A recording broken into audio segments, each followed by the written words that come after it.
ముంబైలోని India bulls finance centre నగరంలోని అత్యంత విలాసవంతమైన ఆఫీస్ భవనాలలో ఒకటి.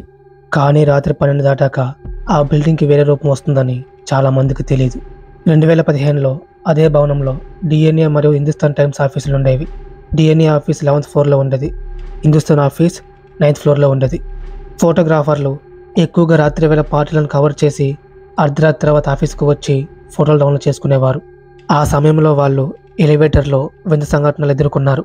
ఎలివేటర్ అకస్మాత్తుగా ఆగిపోవడం, అదే తెరుచుకోవడం, అదే మూసుకోవడం ఇలా జరిగేది. కానీ లోపల ఎవరు ఉండేవారు కాదు. అప్పట్లో చాలామంది చెప్తుండేవారు 10th ఫ్లోర్ దగ్గర ఎవరో తిరుగుతుంటారు అని. అది ఎవరు అనేది ఎవరికీ తెలియదు. కానీ ఈ బిల్డింగ్ని కట్టేటప్పుడు 12th ఫ్లోర్ దగ్గర ఒక కార్మికుడు చనిపోయాడు. అతని ఆత్మ అని అనుకునేవారు. చాలామంది త్వరగా పని పూర్తి చేసుకొని ఇంటికి వెళ్ళిపోయేవారు. అయితే ఒక రాత్రి డిఎన్ఏ ఆఫీస్లో ఫోటోగ్రాఫర్ అయిన రాహుల్ తన షిఫ్ట్ పూర్తి చేసుకొని బయలుదేరాడు. సమయం రాత్రి 3 గంటలు. ఆఫీస్ మొత్తం ఖాళీగా ఉంది. లైట్లు కూడా మసకబారుతున్నాయి. రాహుల్ ఎలివేటర్ ఎక్కి 11th ఫ్లోర్ నుండి గ్రౌండ్కి వెళ్తున్నాడు. ఎలివేటర్ 11th ఫ్లోర్ నుంచి 10th ఫ్లోర్కి వచ్చింది. 10th ఫ్లోర్ నుంచి 9th ఫ్లోర్కి వెళ్తుండగా అకస్మాత్తుగా ఆగిపోయింది. ఇలాంటి థ్రిల్లింగ్ హర్రర్ స్టోరీస్ని మీ వద్దకు తీసుకొస్తాను. దానికోసం మీరు చేయాల్సింది ఈ వీడియోని లైక్ చేసి మీ ఫ్రెండ్స్కి షేర్ చేయండి. అలాగే ఈ ఛానల్ సబ్స్క్రైబ్ చేసుకొని బెల్ ఐకాన్ ఆన్లో పెట్టుకోండి. నాకు సపోర్ట్ చేయండి. 10th ఫ్లోర్ ఆగిపోయిన ఎలివేటర్ డోర్ నెమ్మదిగా తెరుచుకుంది. హాల్లో లైట్ సగం మాత్రమే ఉంది. మిగతా భాగం పూర్తిగా చీకటిగా ఉంది. రాహుల్ కన్ఫ్యూజన్గా చూస్తున్నాడు. తనకేమీ అర్థం కావట్లేదు. భయంతో చెమటలు పట్టేస్తున్నాయి. అప్పుడే లోపలికి ఒక లిఫ్ట్ మ్యాన్ వచ్చాడు.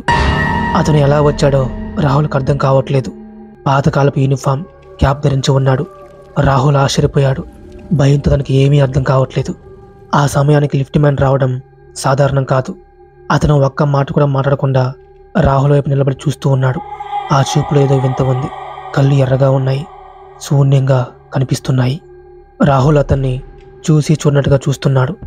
అతని గుండె వేగం పెరిగిపోతుంది. తన భయాన్ని దాచుకుంటూ 9th ఫ్లోర్ బటన్ని నొక్కాడు. కానీ ఎలివేటర్ కిందకు కాకుండా పైకి కదిలింది. మళ్ళీ 11th ఫ్లోర్ వైపు వెళ్తోంది. రాహుల్ భయంతో అన్ని బటన్లు నొక్కేశాడు. కానీ ఎలివేటర్ స్పందించలేదు. లిఫ్ట్ మ్యాన్ మాత్రం ఇప్పటికీ అతన్నే చూస్తున్నాడు. ఒక్కసారిగా లైట్లు ఆగిపోయాయి. ఎర్రటి ఎమర్జెన్సీ లైట్ మాత్రమే వెలిగింది. రాహుల్ చెవిలో ఎవరో మెల్లగా 10th ఫ్లోర్ అని చెప్పినట్టు అనిపించింది. అతను ఒక్కసారిగా ఉలిక్కిపడ్డాడు. తిరిగి చూస్తే లిఫ్ట్ మ్యాన్ కనిపించలేదు. ఎలివేటర్ మాత్రం ఇంకా వెళ్తూనే ఉంది. ఈసారి ఎలివేటర్ 9th ఫ్లోర్ వద్ద ఆగింది. వెంటనే రాహుల్ బయటికి పరిగెత్తాడు. అక్కడ హిందుస్థాన్ టైమ్స్ ఫోటోగ్రాఫర్ ఇంకా పనిచేస్తూనే ఉన్నాడు. ఆ విషయం చెప్తే రాహుల్ పరుగు పోతుందని ఏమీ చెప్పలేదు. కేవలం నీరు తాగి నిశ్శబ్దంగా కూర్చున్నాడు. కానీ ఇదే విధంగా చాలా మందికి జరిగింది. రాత్రి సమయంలో ఎలివేటర్ యూజ్ చేయాలంటే భయం పట్టుకుంది. అందుకే చాలామంది ఫోటోగ్రాఫర్లు ఇద్దరిద్దరుగా కలిసి వెళ్ళేవారు. ఇప్పటికీ రాత్రి 3 గంటలకి ఆ ఎలివేటర్ 10th ఫ్లోర్ దగ్గర ఆగుతుందంట. కాసేపటికి డోర్ నెమ్మదిగా తెరుచుకుంటుందంట. ఎవరు ఎక్కకపోయినా కొద్దిసేపటికి మళ్ళీ అదే వెళ్ళిపోతుందంట. ఈ స్టోరీ నిజంగా జరిగింది. ఇప్పటికీ ముంబైలోని ఆ ఇండియా బుల్స్ ఫైనాన్స్ సెంటర్ దగ్గర ఆ ఎలివేటర్ని వాడరు, ముఖ్యంగా రాత్రి సమయంలో.